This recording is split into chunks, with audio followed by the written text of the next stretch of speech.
भारत माता की, भारत माता की। यानंतर मी माननीय आमदार श्री संजयजी केळकर यांना थोडक्यात महायुतीच्या सर्व कार्यकर्त्यांना मार्गदर्शन करण्याची विनंती करतो।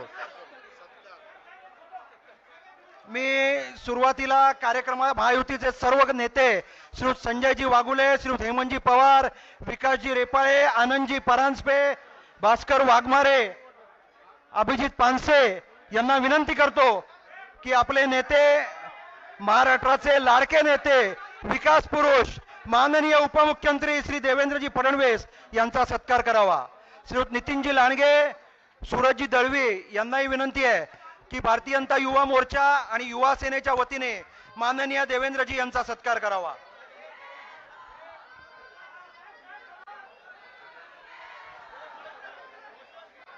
देवेंद्रजी तुम आगे बढ़ो, देवेंद्रजी तुम आगे बढ़ो। भारतीय जनता पार्टी, शिवसेना, राष्ट्रवादी काँग्रेस पार्टी, मनसे, आरपीआय, रासप महायुतीच्या तर्फे होणाऱ्या महामेळाव्यात श्रीयुत आनंदजी परांजपे, श्रीयुत अभिजित पानसे यांच्यातर्फेही आपण सत्कार करतोय। राष्ट्रवादीचे श्रीयुत आनंदजी परांजपे, मनसेचे अभिजितजी पानसे यांच्याही हस्ते आपण देवेंद्रजींचा सत्कार करतोय। अविनाशजी जाधव, ठाणे जिल्हा, पालघर जिल्हा प्रमुख, भास्करजी वाघमारे, आरपीआयचे प्रमुख,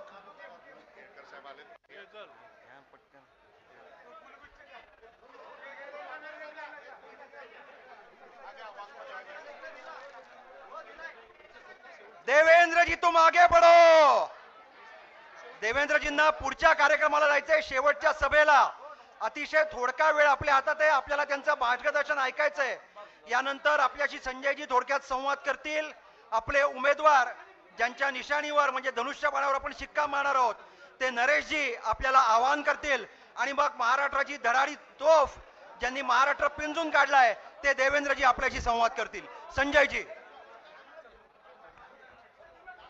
हिंदवी स्वराज्याचे संस्थापक छत्रपती शिवाजी महाराज, महामानव, घटनेचे शिल्पकार भारतरत्न डॉक्टर बाबासाहेब आंबेडकर, राष्ट्रमाता आई जिजाऊ, धर्मवीर छत्रपती संभाजी यांना विनम्र अभिवादन करून आपल्या या महायुतीच्या कार्यक्रमासाठी, मेळाव्यासाठी या ठिकाणी उपस्थित महाराष्ट्राचं लाडकं नेतृत्व माननीय देवेंद्र फडणवीस साहेब, महायुतीचे उमेदवार नरेश म्हस्के, व्यासपीठावरील सर्व मान्यवर नेते, आमदार, पदाधिकारी, महायुतीचे पदाधिकारी आणि माझ्या समोर उपस्थित असलेले की जे गेले 2 आठवडे जीवाचं रान करतायत असे कार्यकर्ते, बंधूंनो, भगिनींनो आणि मातांनो, खरं म्हणजे देवेंद्रजींना ऐकायला आपण आलेलो आहोत। मी या ठिकाणी भाषण करायला येण्यापूर्वी मी देवेंद्रजींना म्हटलं की ऑलरेडी आपली गाडी जी आहे ती टॉप गिअरला आहे। आज सकाळपासूनच मी महायुतीच्या युवा शक्तीचं म्हणजे युवा मोर्चा, युवा सेना यांचं मनापासून अभिनंदन करेन की संबंध ठाणे शहर जे आहे ते महायुतीमय त्यांनी करून टाकलं आणि प्रचंड अशा मोठी रॅली या महानगरामध्ये त्यांनी काढली। मी त्यांचं जाहीरपणे मनापासून अभिनंदन करतो।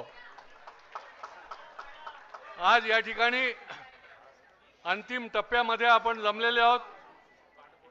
देवेंद्रजींनी प्रचार सभांची सेंचुरी गाठलेली आहे, त्याबद्दल आपल्या सगळ्यांचं मी त्यांचं अभिनंदन करतो की जीवाचं रान आपले नेते करतायत।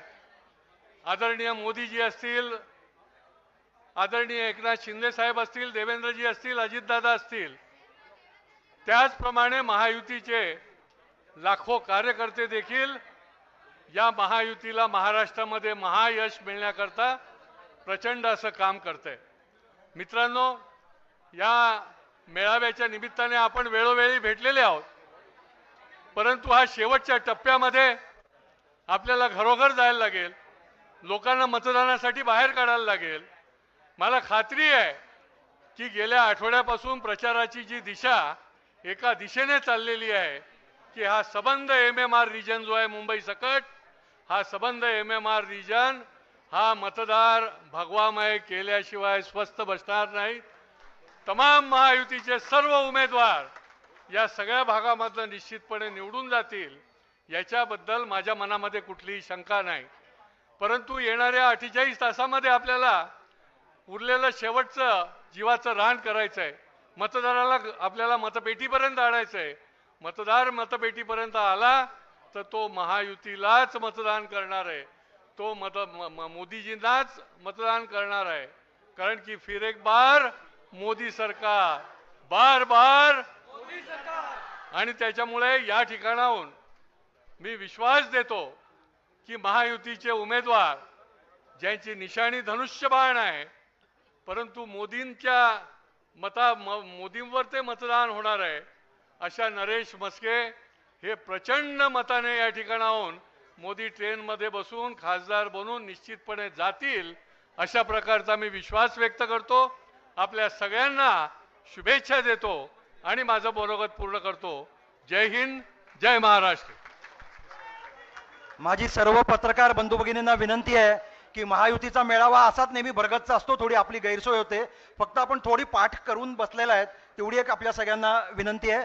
सगळ्या तुमच्यामुळेच हा महामेळावा महाराष्ट्रभर पोहोचणार आहे याची खात्री आहे. नेहमी सहकार्य केलेलं आहे, आजही तसंच कराल अशा विश्वासासह मी आजचे आपले उमेदवार जे महापौरपर्यंत पदापर्यंत पोहोचलेत आणि आता खासदार होणार त्यांना विनंती करतो, नरेशजी म्हस्के यांना, की अतिशय थोडक्यात विजयाचं आवाहन त्यांनी करावं.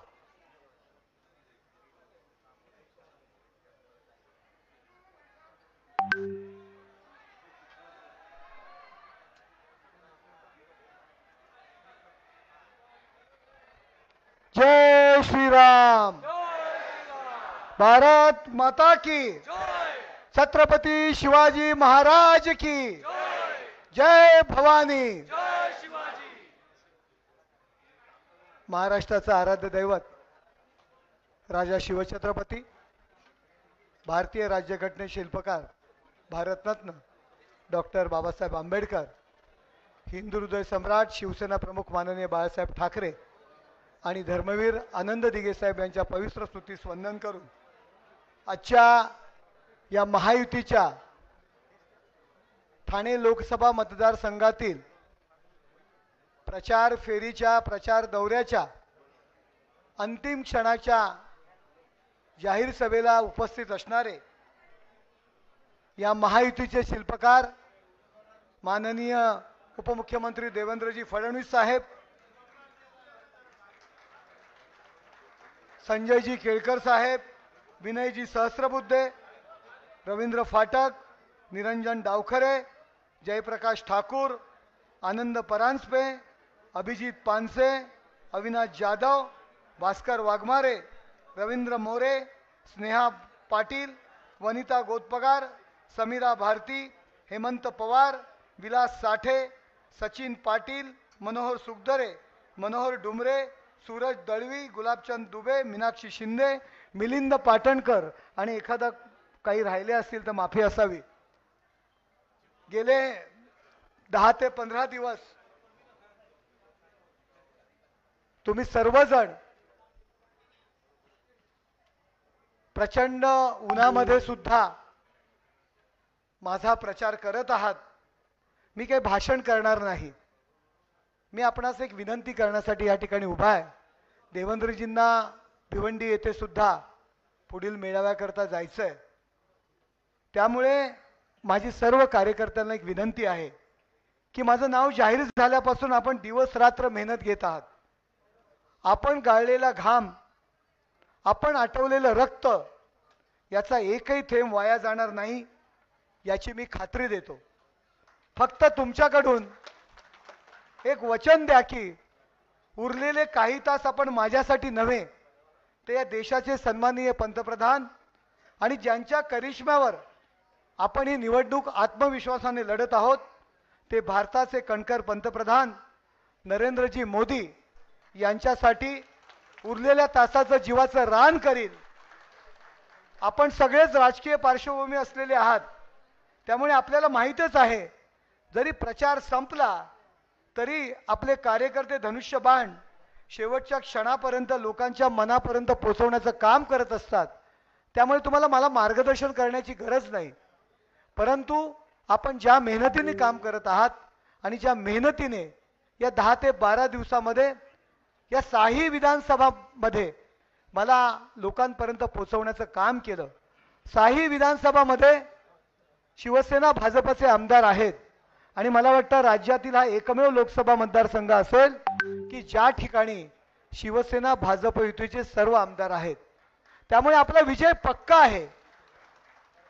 परंतु गाफील न राहता आपण सर्वजण काम कराल आणि माझ्याकडून पुढील खासदार म्हणून निवडून आल्यानंतर आपण माझ्यासाठी काम केलं याची कधीही आपल्याला लाज वाटणार नाही. अशा पद्धतीचं काम मी नक्कीच करेल. एवढं बोलतो आणि माझे 2 शब्द संपवतो.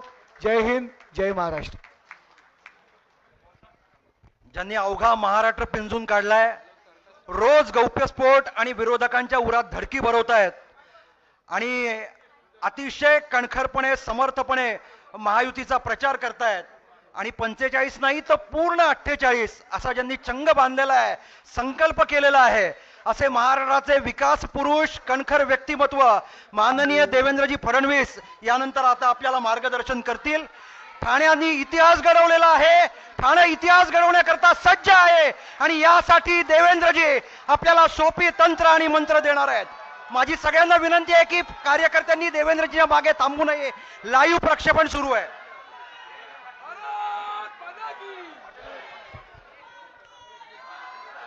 भारत माता की, भारत माता की, छत्रपती शिवाजी महाराज की, धर्मवीर छत्रपती संभाजी महाराज की, जय भवानी, जय भवानी, जय जय जय जय जय भवानी,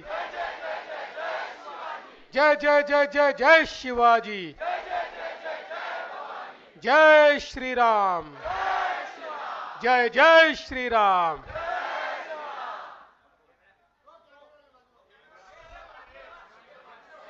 अरे जाऊ द्या, जाऊ द्या. ते कॅमेरेवाले पण आपल्याच करता या ठिकाणी आहेत. आपला आवाज पूर्ण महाराष्ट्रात गेला पाहिजे म्हणून ते देखील काम करतायत. त्यामुळे थोडा त्रास तुम्हीही सहन करा. आज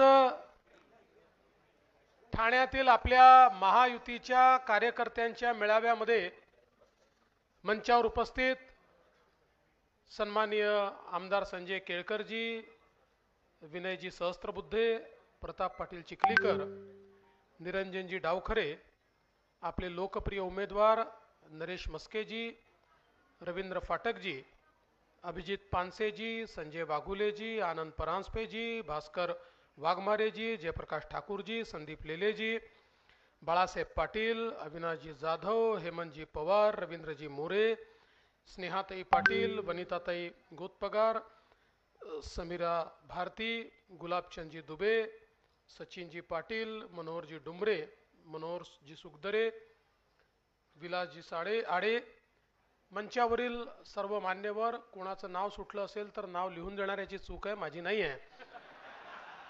तरी देखील मी सगळ्यांची क्षमा मागतो.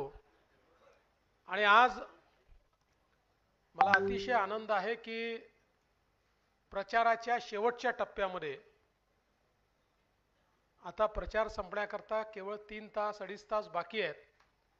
त्यावेळी ठाण्यातील महायुतीच्या कार्यकर्त्यांसोबत संवाद साधण्याची संधी मला मिळाली. कालच देशाचे यशस्वी पंतप्रधान माननीय मोदीजी मुंबईला येऊन गेले आणि या देशाची पुढची दिशा काय असेल हे मोदीजींनी सांगितलं. मोदीजींनी त्या ठिकाणी सांगितलं की 10 वर्षात केलेली कामं सांगण्याकरता आलो आहे आणि पुढच्या 25 वर्षात भारत कुठे असेल हे सांगण्याकरता मी आलो आहे.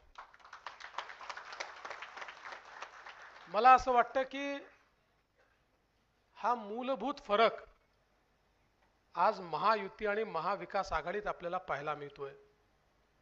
मोदीजी असतील, सीएम साहेब असतील, आम्ही सगळे असू, महायुतीचे जेवढे नेते आहेत हे विकासावर बोलतात, हे विजनवर बोलतात, महाराष्ट्राच्या हिताचं बोलतात, महाराष्ट्राला आपल्याला कुठे न्यायचं आहे या संदर्भात बोलतात.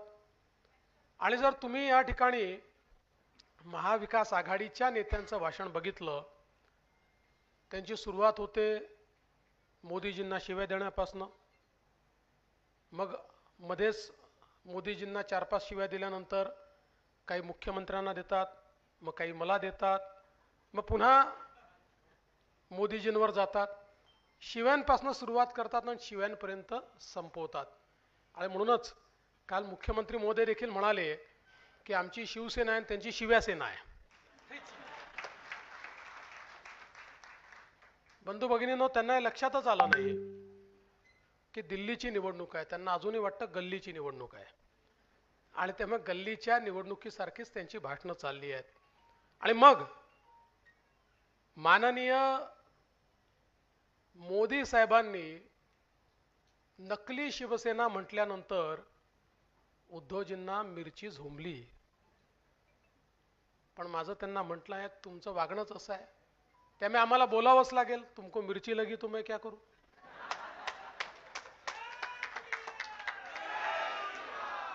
माझा तुम्हाला सवाल आहे, ते आपले विरोधक आहे म्हणून मी म्हणत नाही, पण मला एक सांगा की शिवसेना जी हिंदू हृदय सम्राट शिवसेना प्रमुख बाळासाहेब ठाकरेंची आहे, ती बाळासाहेब ठाकरेंचा उल्लेख जनाब बाळासाहेब ठाकरे म्हणून करू शकते का? जी शिवसेना हिंदू हृदय सम्राट बाळासाहेब ठाकरेंची आहे, त्या शिवसेनेचे कार्यकर्ते टिपू सुलतान जिंदाबादचे नारे लावू शकतात का?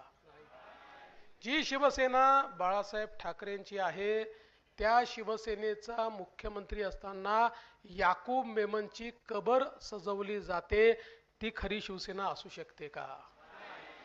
ज्या पक्षाच्या प्रचाराकरता स्टार प्रचारक म्हणून मुंबई बॉम्बस्फोटातला आरोपी येतो, ती बाळासाहेबांची शिवसेना असू शकते का?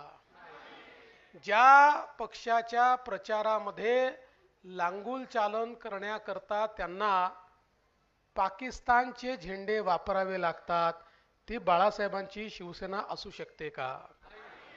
ज्या शिवसेनेच्या किंवा ज्या पक्षाच्या प्रचारामध्ये केवळ आणि केवळ वोट जिहादची मागणी करावी लागते, ती बाळासाहेबांची शिवसेना असू शकते का?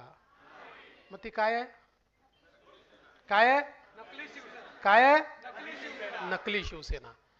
आणि म्हणूनच मोदीजींनी सांगितलं की उद्धव ठाकरेजी, तुम्ही निश्चितपणे बाळासाहेबांच्या संपत्तीचे वारसदार आहात, पण विचाराचे वारसदार मात्र तुम्ही नाही आहात. विचाराचे वारसदार या ठिकाणी मुख्यमंत्री एकनाथराव शिंदे होऊ शकतात, विचाराचे वारसदार हे राज ठाकरे असू शकतात, पण तुम्ही विचारांचे वारसदार होऊ शकत नाही. आणि त्यामुळे आता उद्धवजी एवढे तडफडायला लागले की परवा त्यांनी राष्ट्रीय स्वयंसेवक संघाच्या भगव्या झेंड्याला फडकं म्हटलं. बरोबर आहे, आता हिरवा झेंडा जास्त जवळचा वाटायला लागला, आता चांद तारावाला झेंडा जास्त जवळचा वाटायला लागला, आणि राष्ट्रीय स्वयंसेवक संघाचा झेंडा म्हणजे फडका आहे असं जर त्यांना वाटत असेल, मी त्यांना सांगून देऊ इच्छितो, उद्धवजी, ज्यावेळेस राष्ट्रीय स्वयंसेवक संघाची स्थापना झाली आणि डॉक्टर केशव बैराम पंत हेडगेवार यांच्यासमोर प्रश्न आला की आपला गुरु कोण होऊ शकतं, त्यावेळी अनेकांनी अनेकांची नावं सुचवली, ईश्वरांची नावं, देवांची नावं, वेगवेगळ्या महनीय व्यक्तींची नावं, पण त्यावेळेस डॉक्टर हेडगेवारांनी सांगितलं की भगवा ध्वज हा आमचा गुरु असेल, आणि तो याकरता गुरु असेल की हा भगवा ध्वज हा प्रभू श्रीरामांचा भगवा ध्वज आहे, हा प्रभू श्रीकृष्णांचा भगवा ध्वज आहे, आणि हा छत्रपती शिवरायांचा भगवा ध्वज आहे. त्यामुळे हाच भगवा ध्वज या ठिकाणी आमचा गुरु असू शकतो आणि म्हणून तेव्हापासून तो भगवा ध्वज हा त्या ठिकाणी लागलेला आहे. आणि शिवसेना प्रमुख बाळासाहेब ठाकरेंनी देखील आपल्याला कल्पना आहे भगवा ध्वजच स्वीकारला. आता हळूहळू शिवसेनेचा ध्वज देखील त्यांना कदाचित फडकं वाटू लागेल, कारण अलीकडच्या काळात त्यांच्या विचारांवर इतकं हिरवं सावट तयार झालं आहे की त्यांना भगवं आजकाल पाहवत नाही. आणि म्हणून बंधू भगिनींनो, मी तुम्हाला एवढीच विनंती करण्याकरता आलो आहे, महाराष्ट्राकरता आणि देशाकरता एक महत्त्वाची निवडणूक आहे. आज 10 वर्षामध्ये ज्या प्रकारचा भारत हा मोदीजींनी तयार केलाय, मागे वळून न पाहणारा, धाडसानं पुढे जाणारा, आव्हानं पेलणारा, कोणाही समोर न दबणारा, अशा प्रकारचा भारत मोदीजींनी तयार केलाय. जो भारत खऱ्या अर्थानं श्रद्धेय बाळासाहेब ठाकरेंना अपेक्षित होता, असा भारत आज आपल्याला पाहायला मिळतोय. जो पाकिस्तान समोर दबत नाही, पाकिस्तानमध्ये घुसून मारतो, जो चीन समोर दबत नाही, डोकलाममध्ये 4 पावलं देशाच्या बाहेर जाऊन चीनी सेनेला रोखू शकतो, अशा प्रकारचा भारत आज या ठिकाणी तयार होतोय. आणि मला अतिशय गर्व आहे आणि आपल्या सगळ्यांना गर्व असला पाहिजे की आपण सगळे केवळ राजकीय कार्यकर्ते म्हणून काम करत नाहीये, आपण सगळे काम करतोय नवभारताचे सैनिक म्हणून. नवभारताच्या निर्मितीमध्ये योगदान देण्याकरता आपण या ठिकाणी काम करतोय. कारण या निवडणुकीमध्ये जो जो मोदीजींना निवडून देण्याकरता काम करेल तो नवभारताचा व्हॉलेंटियर आहे, तो नवभारताचा सैनिक आहे. आणि म्हणून नवभारताचे सैनिक म्हणून आपण या ठिकाणी काम करतो आहोत. एका सशक्त भारताचे सैनिक म्हणून काम करण्याची संधी आपल्याला मिळाली आहे. आणि म्हणून तुम्हाला माझी विनंती आहे, आपण सगळे प्रमुख कार्यकर्ते आहोत. या ठिकाणी माजी पदाधिकारी आहेत, नगरसेवक आहेत, वेगवेगळ्या पदांवर राहिलेले लोक आहेत, जे आजही पदांवर आहेत असे लोक आहेत. आता पुढचे 2 दिवस हे अत्यंत महत्त्वाचे आहेत. मोदीजींनी आपल्याकरता परिस्थिती पूर्ण तयार करून दिली आहे. लोकांच्या मनामध्ये मोदीजी आहेत. आता आपली जबाबदारी आहे की लोकांच्या मनातले मोदीजी हे मतांच्या पेटीपर्यंत पोचवायचे आहेत. एकदा तुम्ही त्यांना मताच्या पेटीपर्यंत पोचवलं तर बटन हे धनुष्यबाणाचंच ते दाबणार आहेत, याबद्दल आपल्या मनामध्ये कुठली शंका नाही. ठाण्याची जागा ही आपल्या सगळ्यांकरता अतिशय प्रेस्टिजची जागा आहे, कारण आपण या जागेवर अजेय राहिलो आहोत. एखाद दुसरा अपवाद सोडला म्हणजे 1977 पासून जर विचार केला तर या ठिकाणी 14 निवडणुका झाल्या. 14 निवडणुकांपैकी 2 वेळा केवळ आपल्याला पराजय स्वीकारावा लागला. बाकी 5 वेळा भारतीय जनता पार्टी आणि 7 वेळा शिवसेना असे आपण त्या ठिकाणी 14 पैकी 12 वेळा या जागेवर आपण महायुती म्हणून निवडून आलो आहोत. एक प्रकारे आपला बालेकिल्ला आहे. आणि या जागेवर येणाऱ्या ज्या 3 महानगरपालिका आहेत, या 3 महानगरपालिकांमध्ये आपली सत्ता होती. या 3 महानगरपालिका आपल्या आहेत. इथे असणारे सगळे आमदार आपले आहेत. त्यामुळे मला असं वाटतं की अनुकूलता खूप मोठ्या प्रमाणात आहे. आणि विशेषतः ठाणे लोकसभा मतदारसंघाचा जो मतदार आहे हा पूर्णपणे आपल्या विचारांचा मतदार आहे. अतिशय राष्ट्रभक्त, देशभक्त अशा प्रकारचा मतदार या ठिकाणी राहतो. ज्या मतदाराला मोदीजींना 3ऱ्यांदा प्रधानमंत्री होताना बघायचं आहे. पण हे सगळं जरी खरं असलं तरी लोकांपर्यंत पोचणं हे अत्यंत महत्त्वाचं आहे. मला विश्वास आहे आपण सगळे लोक लोकांपर्यंत पोचले असालच, पण जिथे कमी राहिलेली आहे त्या ठिकाणी आपण गेलं पाहिजे. याचं कारण अनेक वेळा लोकांना असं वाटतं आम्हाला तर मत द्यायचं आहे पण मागायला कोणी आलं नाही, याचा अर्थ हे माजले आहेत, यांनी आमचं मत गृहीत धरलंय. त्यामुळे आता यांना जरा हिसका दाखवणच द्या, तो काय आपल्या विरोधात मत देत नाही, पण मग तो घरातूनच बाहेर निघत नाही. म्हणून आपण निमंत्रण देणं म्हणजे काय, स्लिप पोचणं म्हणजे निमंत्रण देणं, मेसेज पोचणं म्हणजे निमंत्रण देणं, भेट होणं म्हणजे निमंत्रण देणं, आपलं एखादं पॅम्पलेट पोचणं म्हणजे असं आपलं निमंत्रण हे त्यांच्यापर्यंत पोचलंच पाहिजे. आणि जिथे ते पोचलेलं नाही त्या ठिकाणी ते कसं पोचेल हा प्रयत्न केला पाहिजे. विशेषतः नगरसेवकांना माझी अतिशय मनापासून विनंती आहे की तुमच्याकरता ही रिहर्सल आहे. याचं कारण आपल्याला कल्पना आहे की आता याच्यानंतरची निवडणूक ही महानगरपालिकेचीच निवडणूक आहे. आणि अनेक वेळा आपण असं बघतो, नगरसेवक आता 1.5-2 वर्ष झाले निवडणुकीला, सुरुवात 2 वर्षापासून आपण आता नगरसेवक पदावर नाही आहोत, म्हणजे माझी आहोत. हा ना, नवी मुंबई तर अधिक आहे. काय होतं, सुरुवातीच्या काळात अनेक लोकांचा त्या ठिकाणी वेग जोरात असतो, पण मग काही दिवसानंतर त्यातले काही लोक हा विचार करतात आता इलेक्शन आलं की बघू, आणि थांबतात. मला असं वाटतं असे जे थांबलेले लोक आहेत त्यांना रिहर्सल करण्याकरता हा चांगला मौका आहे. जनतेत जाण्याचा मौका कधी सोडला नाही पाहिजे. आणि आत्ता तुम्ही जनतेत गेला तर तुम्हाला फायदा आहे की मागच्या काळात नगरसेवक म्हणून एखादी गोष्ट राहिली असेल तरी आता कोणी विचारत नाही. आता लोक हे लोकसभेकरता तुम्ही आले आहेत, त्यामुळे लोक तुमचं स्वागतच करतात. लोक तुम्हाला त्या ठिकाणी मला असं वाटतं की निश्चितपणे तुमचं म्हणणं ऐकून घेतात. आणि म्हणून आपली निवडणूक आहे असा विचार करून या ठिकाणी आपण जर जनतेपर्यंत पोचलो आणि आपल्या निवडणुकीत आपण जे श्रम वापरले असते, ज्या प्रकारे निवडणूक लढलो असतो, तशीच ही निवडणूक आपण लढली पाहिजे. शेवटी उद्याच्या काळामध्ये जेव्हा महानगरपालिकेच्या निवडणुका येतील त्या निवडणुकांमध्ये या निवडणुकांच्या परफॉर्मन्सवरच आपलं प्रत्येकाचं मूल्यमापन हे निश्चितपणे होणार आहे. त्यामुळे मला असं वाटतं की पुढच्या 2 दिवसात ऑल आउट जाऊन, अर्थातच आचारसंहिता पाळून, पण ऑल आउट जाऊन आपण सगळ्यांनी जर जास्तीत जास्त मतदान करवलं, मी तुम्हाला दाव्याने सांगतो या ठिकाणी पडणारं मत हे मोदीजींना मिळणार आहे, हे महायुतीला मिळणार आहे.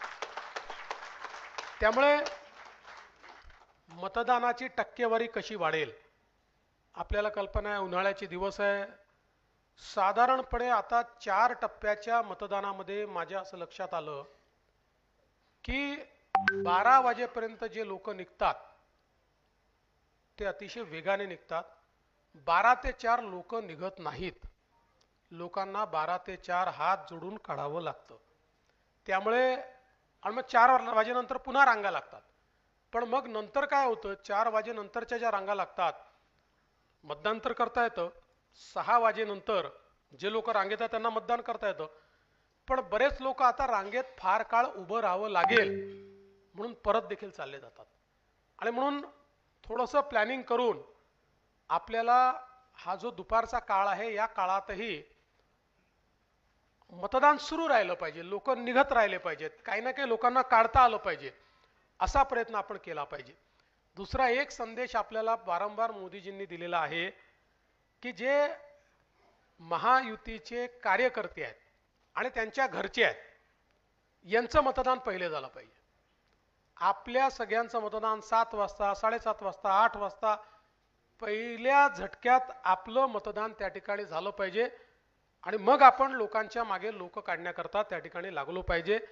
मला असं वाटतं की हा जो शेवटचा प्रयत्न आहे, आणि तुम्हाला मी अनेक वेळा सांगतो की शेवटच्या दिवसाचं महत्त्व काय. आता ठीक आहे, इथे तर आपण जिंकणार आहोत, माझ्या मनात कुठली शंका नाही आहे, पण शेवटच्या दिवशीचं महत्त्व काय आहे तर उत्तर प्रदेशमध्ये ज्यावेळी मायावती मुख्यमंत्री झाल्या होत्या त्या निवडणुकीचं विश्लेषण हे ज्यावेळेस करण्यात आलं आणि एक्झिट पोलमध्ये ज्यावेळेस त्याचं विश्लेषण झालं त्यावेळी असं लक्षात आलं की 3 वाजेपर्यंत जो काही एक्झिट पोल केला होता त्याच्यामध्ये सपा म्हणजे समाजवादी पार्टी पुढे होती आणि त्यांचे मतदार निघाले होते. आणि 5 वाजता जेव्हा एक्झिट पोल त्यांनी केला 3 ते 5च्या मध्ये 6% त्या ठिकाणी मायावतींचे लोक अधिक आले आणि त्यामुळे 1.5% मतं मायावतींना सपापेक्षा जास्त मिळाली, पण त्या 1.5%मुळे 100 जागा त्यांना जास्त मिळाल्या आणि मायावती त्या ठिकाणी मुख्यमंत्री झाल्या. हे सांगण्याचा उद्देश काय आहे?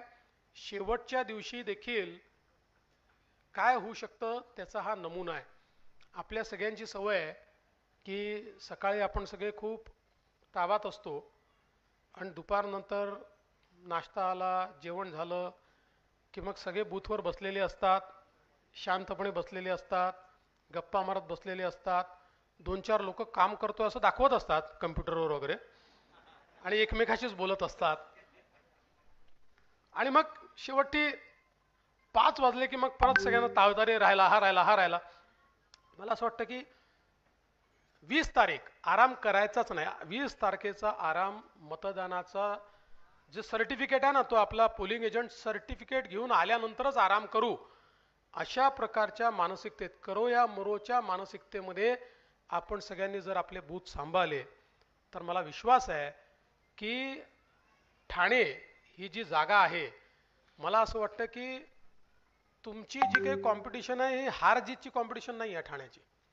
तुमची कॉम्पिटिशन महाराष्ट्रातल्या महायुतीच्या त्या जागांमध्ये आहे की ज्या जागा म्हणतात आम्ही सर्वाधिक मतांनी निवडून येऊ, त्या जागांची तुमची कॉम्पिटिशन चालली आहे. त्यामुळे तुम्ही आता मी असं म्हटल्यानंतर घरी बसू नका की आता काय देवेंजींनी सांगितलं आपण तर निवडून येणारच आहोत, आपली कॉम्पिटिशन जिंकण्याचीच आहे, त्यामुळे आता नाही केलं तरी चालतं, असं करू नका.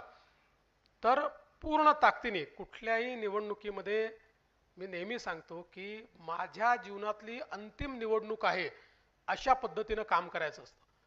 त्यामुळे पूर्ण ताकद जर आपण सगळ्यांनी लावली तर मला विश्वास आहे 4 टप्प्याच्या निवडणुका करून मी या ठिकाणी आलो आहे, महाराष्ट्रात फिरून मी आलो आहे.